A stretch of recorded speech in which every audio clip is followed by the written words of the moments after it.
On dirait qu'il respire. T'as déjà vu respirer un cadavre, toi? Il était vieux? Il était vieux en naissant, alors dans un sens, il est mort jeune. C'était votre directeur? Un de nos directeurs, ils étaient deux, il nous en reste un. Provlin qui laisse des regrets. Ouais, des regrets et de l'oseille. Il était riche. Une mine d'or. Oh, deux dons. Ouais. Salut, petit père. On va plus loin. Pardon.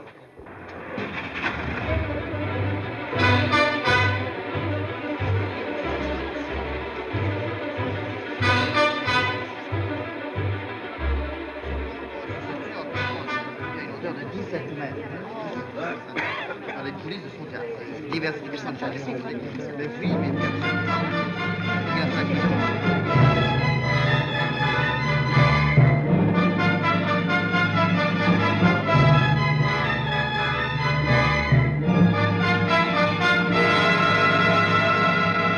Tenons-nous-en au fait, monsieur Rémy. Deux hommes, deux associés, vous et Albert Bazine, se promènent sur une passerelle à 20 mètres au-dessus d'une scène de théâtre. L'un d'eux tombe et se tue. Bah, c'est navrant, mais c'est clair.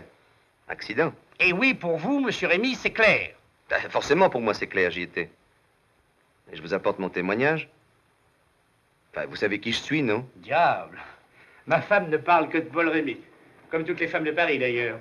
Non, les hommes de théâtre sont très recherchés. Par la police aussi, je m'en aperçois. Allons, ne soyez pas susceptibles, personne ne vous accuse. Alors pourquoi monsieur suis-je Rémy. ici? Vous l'avez dit vous-même pour témoigner. Et aussi, évidemment, à cause de cette lettre anonyme. C'est ordure. Moi aussi, j'en reçois au théâtre des lettres anonymes. Vous savez ce que j'en fais?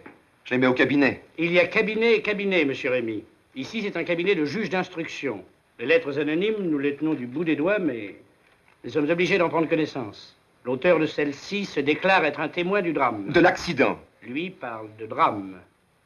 Mais quand nous sommes montés sur la passerelle, Basine et moi, il n'y avait personne dans la salle, je vous l'affirme, monsieur le juge. En êtes-vous tout à fait sûr? Il y avait peut-être quelqu'un dans la salle sans que vous le sachiez. Mais mon théâtre n'est pas un moulin. Mais vous avez du personnel? Des acteurs? Vous n'allez pas me dire qu'il s'agit d'un de mes comédiens. Je les connais tous admirablement. Nous croyons connaître nos semblables, nos femmes, nos amis. Demande pardon, monsieur le juge, j'ai une répétition à 17 h.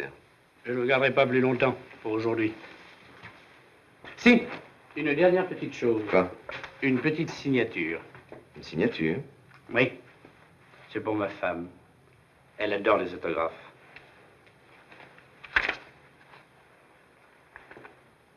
Hélène.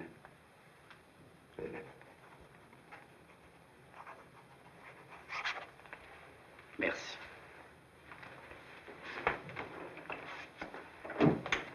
Je vous demande pardon. Je vous en prie. Dans cette affaire, je suis témoin ou suspect? Cher monsieur, il est parfois des témoins suspects, parfois des suspects innocents.